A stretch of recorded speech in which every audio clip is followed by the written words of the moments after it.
Hi everybody, and welcome to another edition of my show Around New Britain with Mayor Stewart. This is a show that updates you on the issues facing the city of New Britain. Of course, a big thank you goes out to Nutmeg TV for the opportunity and the assistance in providing you with this program. If you happen to miss this episode on TV, or if you live outside of Nutmeg's viewing area, you can visit YouTube for a complete video archive of Around New Britain with Mayor Stewart. Over the last 3 years, you know I've made a commitment to making government more transparent and accessible to the people that we serve. And this show, I hope, is another step in opening government to everybody in our community. I want you all to know my office is always open to you, especially people who are seeking assistance to problems that may face them daily. I might not be able to fix everything, but I can certainly point you in the right direction. My office does this by email, by phone, through Twitter, Facebook, and the city website. Great things are happening in the city of New Britain, from developments large and small to beautification projects, community events, and more. This show is aimed at providing you with all the information on all things New Britain. So I want to get to my first segment, which is entitled What's Happening in City Hall, and let you all know that the Common Council will meet twice this month, on April 13th and on April 27th. Prior to the start of the April 13th council meeting, I will be presenting my budget for the 2016-2017 year. We will aim to adopt a budget in early June. So this is me presenting my budget to the City Council. They will then have time to go through my proposal and make any changes they may like before adopting a budget in June, which I will have to sign off on. As you know, before those two council meetings, there's always open for public participation beginning sharply at 7 p.m.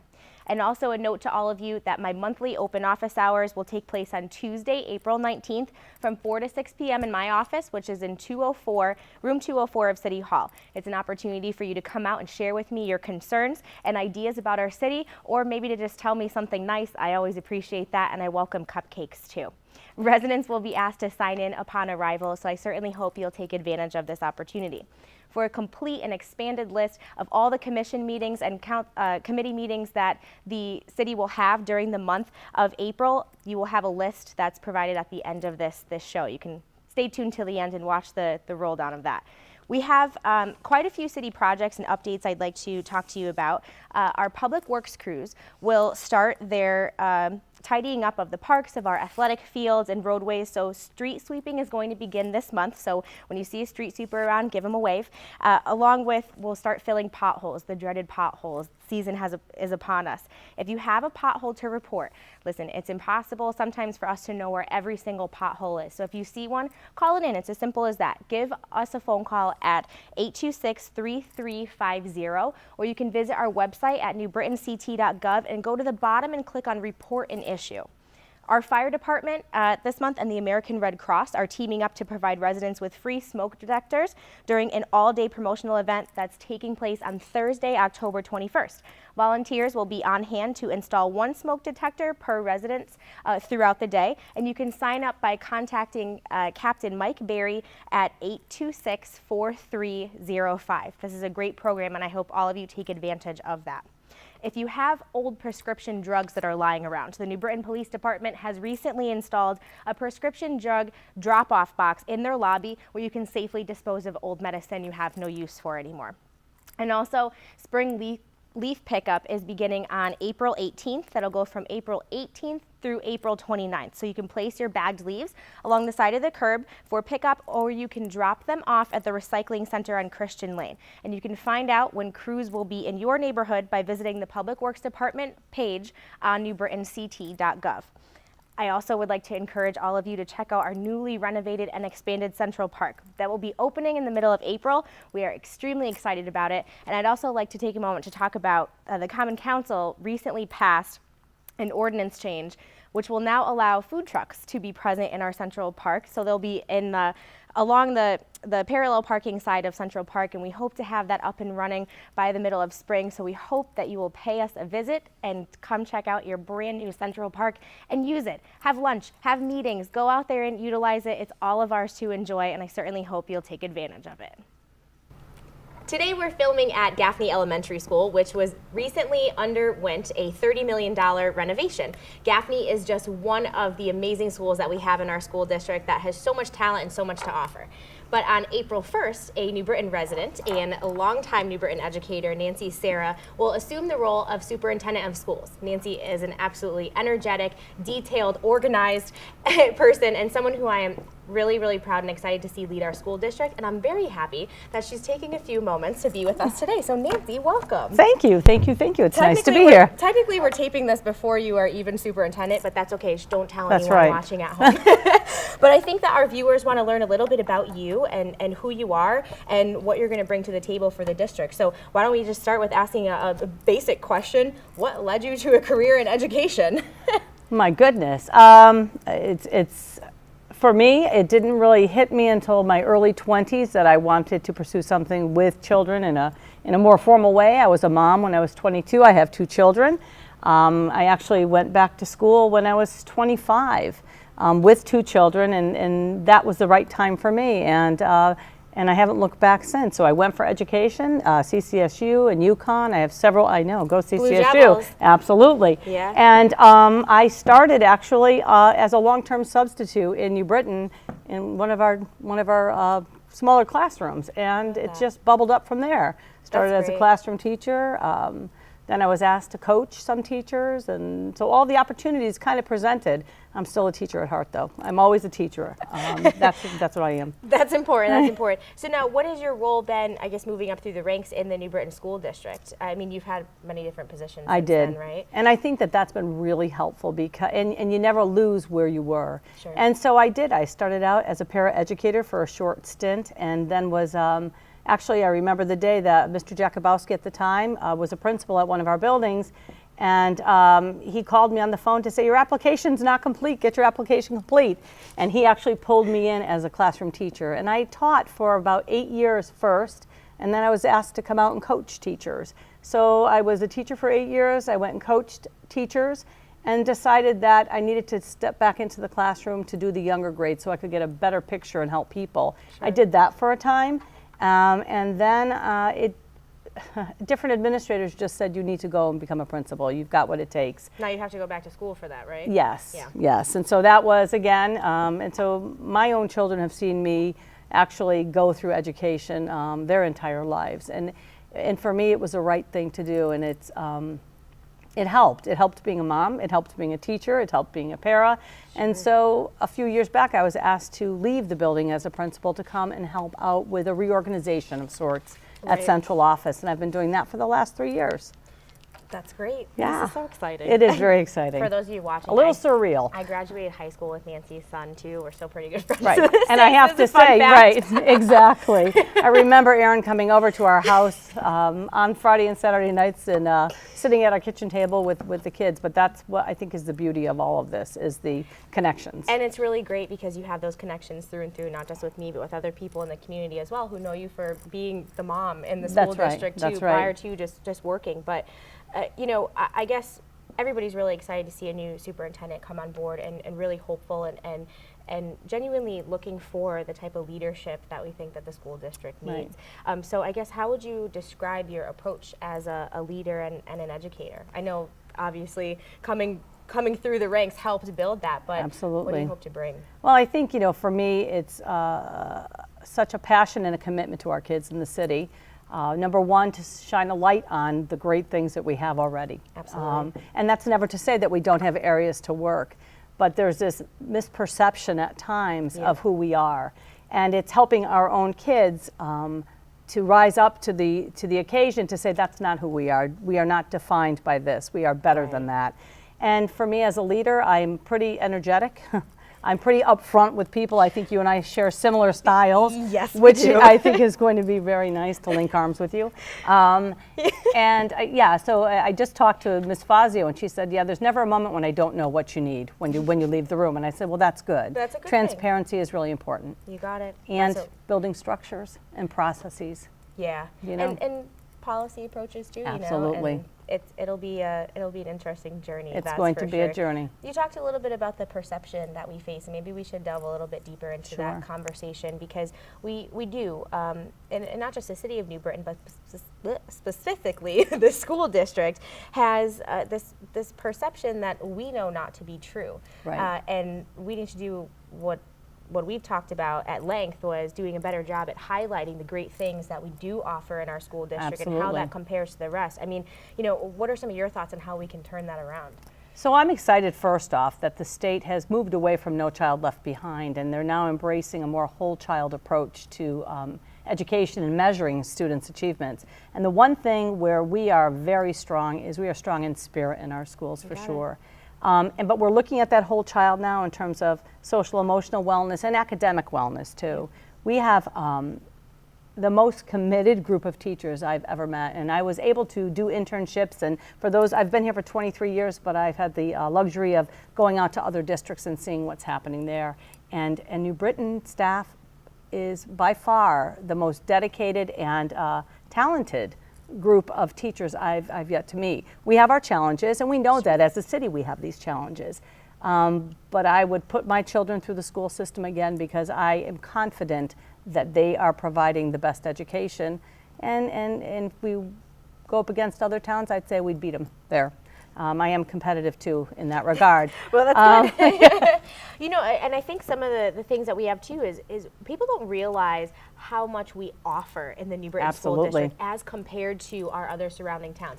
You want to talk about opportunities for our kids? Can I brag a little? Please. Okay, so I'm going to brag just a little bit. So this is out of school time even. So what parents don't understand is we recognize the working parent. We know that they are working a full day.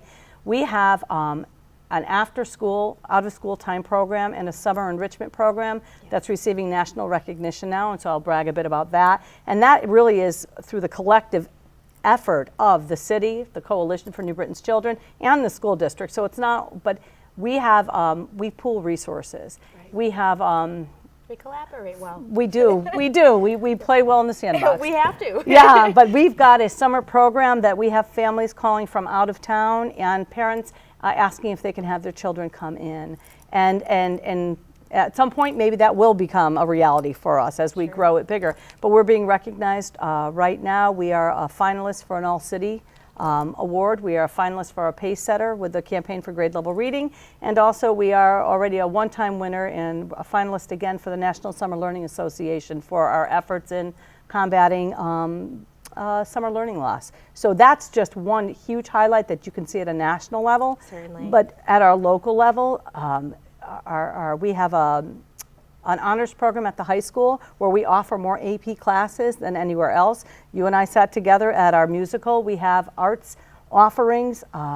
We are building our career tech ed department once again to rival other cities because we recognize that not all children learn the same way. And I think that that is the beauty of New Britain is diversity not only in who we are as people or ethnicity, but diversity of talent. And I think we do a really great job in trying to pull out the talent in all of our children. And I think a really good example of that too is at the high school level, the Satellite Careers Academy. Absolutely.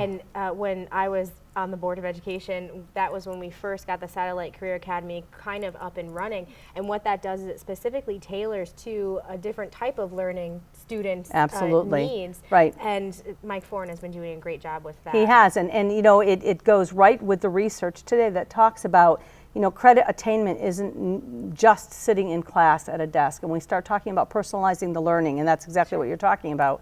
We also have our Finance Academy, which is now a model status, and our Health Academy, which is, and you know, for us going forward, it's reimagining what our high school can be, how we can make it better. Sure. I think we have energy and passion to meet the needs of all of our kids here. You know what was a great feeling was that the first year that we saw students graduate from the Satellite Career Academy. This is all aimed at keeping our students in school and getting them that high school diploma. Right. And they graduated, I want to say, over 50 students from the Satellite Career Academy in the first year, and those are kids that would not have graduated New Britain High School otherwise, and that's a huge, huge goal. It's a huge goal, and it's something that other communities are looking at now. Yeah. And again, and I think that, you know, as we develop our relationships stronger here within the city, we have other towns. I just received a really kind note from another superintendent in a neighboring town asking if we could maybe collaborate on some projects because they are seeing the great work we're doing. It's awesome, and it's great to have that recognized, and I hope that everyone watching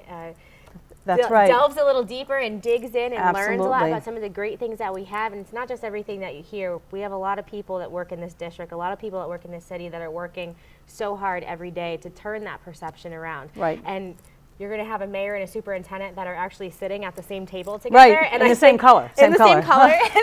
And I think that's going to be a big piece of it too, is breaking down that barrier. Right. And we know that's existed Absolutely. for quite some time. And I think that we both understand the responsibility of leading in a collective way. Absolutely. And having all of our staff follow with us in that same spirit. And I think that we're going to cause a lot of fun. A lot of fun. I was going to say trouble. But it's going to be good. My father might be watching this. It's fun. No. We're going to have a lot of fun, but we're also going to do a lot of great things by collaborating together and using the resources that the city has, combining that with the resources that the Board of Ed has. So I think for the first time in a long time, you're going to see that wall breaking down. I agree. And those barriers come down, and you're going to keep hearing about all of these great things. I'll come back and tell you all of the great things. And we will have you back Absolutely. to tell us all of those. So, I mean, if there's anything else you wanted to say before we close, I know we're running out of time. I know. I'm really excited. And again, you know, you're this path. I didn't know that this was going to be the path for me. I absolutely feel it's right. It's the right path, right, right. But you know when you've arrived and you've found your niche. And New Britain is my home. My heart beats red and gold. It always has, and I'm just thrilled to have this opportunity. Thanks so much for being on the show, Nancy. I think we're going to have you back sometime soon. That works for me. Maybe we'll let you get a couple months in so you can figure things out. Thank you. Thanks. Before we close out the show for the day, there's a few events that we have going on in the city during the month of April that I'd like to share with all of you. First off, our Parks and Recreation Department's annual Fishing Derby takes place from 9 a.m. until noon on Saturday, April 9th at Stanley Quarter Park. The event is open for all ages, and we have prizes that we're going to give out for the heaviest, the longest, and the most fish caught. Remember that children under 15 are free if they pre-register through the Parks and Rec Department, but bring your fishing pole and your bait and be ready for a morning full of lots of fun. If you have any questions, you can call our Parks and Rec Department at 826-3360 for more information. Baseball season is upon us, and baseball at all levels starts up in April. The opening day of the New Britain Bees will take place on Thursday, April 21st. They will kick off their inaugural season with a game against the York Revolution. Game time is 6:35 p.m., and if you're interested in tickets, you can visit nbbees.com. As you can see, I wore my black and yellow today in full support and excitement of the Bees' inaugural season. Also on the baseball front, but now we want to talk about New Britain Little League. They're going to be starting with their opening day on Saturday, April 16th at 11 a.m. at Stanley Quarter Park. And April 23rd at noon at Martha Hart Park, the Fagan League will start as well. You can join me while I throw out the opening pitch and hope that my arm is warmed up enough. On Sunday, April 17th, we will formally introduce New Britain's first poet laureate. His name is Mike Peterson, and we'll be having a special event for him at the New Britain Museum of American Art. That event starts at 3 p.m. on Sunday, April 17th, and we will feature other poet laureates from across the state who will also take the opportunity to perform for all of us. The Little Poland Festival is happening, and that's going to be on Sunday, April 24th. As you know, this large event has drawn tens of thousands of people from all over Connecticut and all over the world. Last year, we had a visit from our mayor of our sister city in Półtusk, Poland, that came out to be with us for the Little Poland Festival, and I certainly hope that you'll join us as well. The festivities kick off at 10:45 a.m. Admission is free, and you can visit littlepolandfest.com for more details. April 30th is going to be quite a busy day in the city of New Britain. We have the Hoops for Homeless 3-on-3 basketball tournament that kicks off at 11 a.m. on Main Street between Bank and Chestnut. Also that day, we have our annual Take Back the Streets event, which is from 1 to 4 p.m. at Walnut Hill Park. And that event is all aimed at keeping youth away from violence. There's going to be tons of entertainment and food, and it's all free for you and your families. I hope you'll attend. And lastly, I want to remind all of you, too, that you can begin registering for the Mother's Day weekend tradition with the Connecticut Race in the Park. That will be this year on Saturday, May 7th. So all of the money raised during the event goes to benefit the Connecticut Breast Health Initiative. My family and myself are participants every year, so I hope you will certainly consider registering for it and attending that great event, not in April, but coming up in May. You can buy your tickets online at CTBHI, that's Connecticut Breast Health Initiative.org. And that's about all the time that we have for today's show. I want to thank all of you for watching, and I want to direct you to the bottom of the screen for our website, office number, and other ways to get more information regarding this show, or just to talk about the issues that are facing you. So I hope to see you all back next month for May's edition of Around New Britain with Mayor Stewart.